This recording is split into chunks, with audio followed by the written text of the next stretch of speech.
Speaking of what's going on in the NBA, perhaps we should start with a great game last night. Lakers-Bucks. Giannis Antetokounmpo scored 47 points, and Chris Middleton tied Milwaukee's franchise record for career threes as the Bucks beat the Lakers.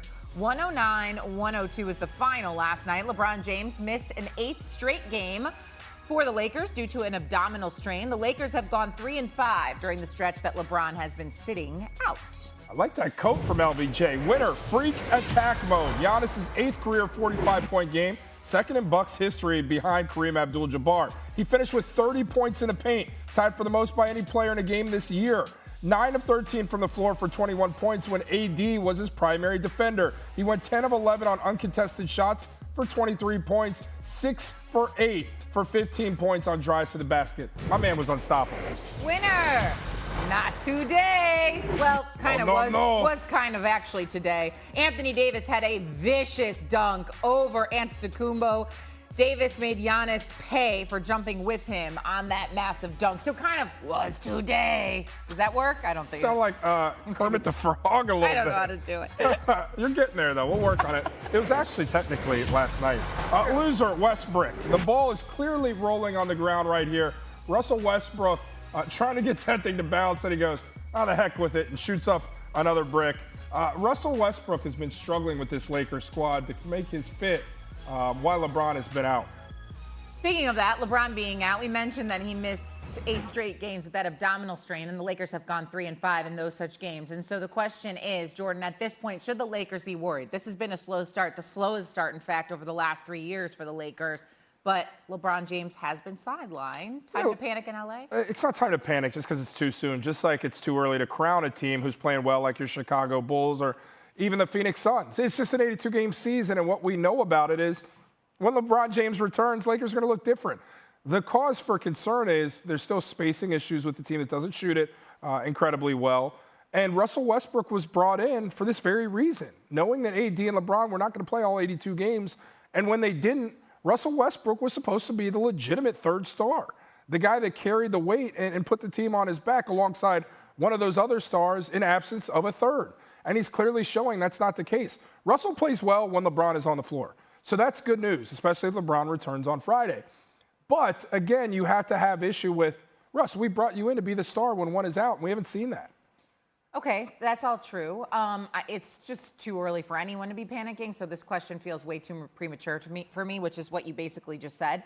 However, I will say this. When LeBron does come back for this Lakers team, he's like the Cam Newton effect, but it doesn't just carry over to one game. It's like throughout the entirety of the season. He creates those like high-efficiency possessions game in and game out. And so while you're right, Russ clearly will play better once LeBron comes back. We don't even have a full sample size, really. LeBron James has played, 6 games this season? Yeah. We haven't really seen him in the lineup with the likes of Carmelo Anthony and Russell Westbrook and on down the line of the new additions to this Lakers team. So what you're going to get in terms of what LeBron brings to this team, we just simply don't know yet. However, what we do know is everyone on that roster is very capable of carrying a team into a championship, and so it's way too early for anyone to be panicking. Well, what we found out is that Russell Westbrook may not be that insurance card that they thought they got with him, meaning, oh, LeBron's out, Russ will take over. He's shown the inability to do that. And oh, by the way, the West is pretty deep, much like the East, much like the NBA in its entirety. And speaking of the West, how about the Suns and the Mavs? Another top story of ours here. Luka did not play in this one for the Mavs, but Devin Booker did,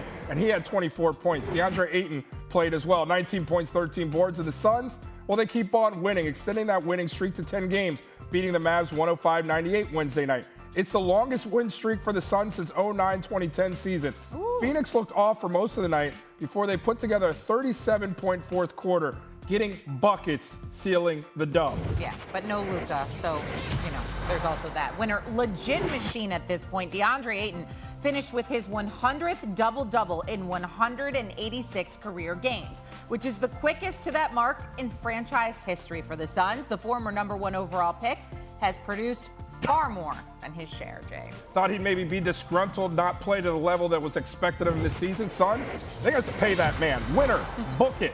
Devin Booker scored 15 points in the first half. It's his 10th half this season with 15-plus points. All other Suns have combined to do it 4 times.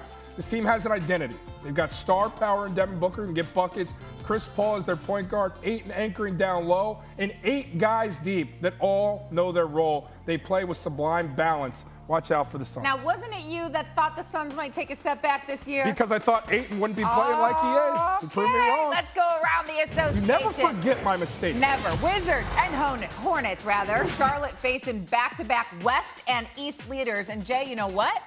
To be the best, you got to beat the best. That's I mean, right. that's really how it works for the Hornets here. And I'm looking at the Wizards because they shot a ghastly 8 of 42 from distance. And that is their Achilles heel, this Wizards team off to a hot start. They simply can't shoot from beyond the arc. Charlotte got a big win, 97-87. Blazers and Bulls still on the West Coast swing are the Bulls. Damian Lillard and C.J. McCollum shot 1 for 10 in the first half. After the game, Jay, Chauncey Billups said he thinks the game should start at 8 instead of 7. That's when they turn it on. That would not be good for us East Coasters. Yeah, late start is the word here, and it's quite simple. This is a Bulls team that just ran out of gas. They're on a 5-game road swing, 4 of them on the West Coast, 3 of them in 4 days, and it reared its ugly head. Blazers win 112-107. Pelicans and Heat, no Bam Adebayo, no Kyle Lowry, no problem, especially when Tyler Hero does that. Heaves it, no oop, goes in the baskets, and so? Accidents happen. Sometimes it's better to be lucky than good. A dominant third quarter for the Heat. Outscored the Pels 34-18 and a triple dub. Messed around. Had a good old night. Jimmy Butler back in the lineup. Heat win 113-98. Cavs and Nets. And here's a moment that might have you saying... I'd like to say size matters, but how about oh, Taco? I mean, that's Patty Mills just trying to initiate a foul. Patty Mills 6'1", Taco falls 7'6". Yeah. Yesterday, not Taco Tuesday. Oh, could have fit so well. Nets win 109-99. Kings and T-Wolves, and Karl Anthony Towns had 22 last night, and so, Jay? Cat, man, do. I don't understand. The Wolves are a really bad basketball team. Their offense stuck in third gear. Third in usage rate. Get Cat the ball. Free Cat. Thanks for watching ESPN on YouTube. For live streaming sports and premium content, subscribe to ESPN+.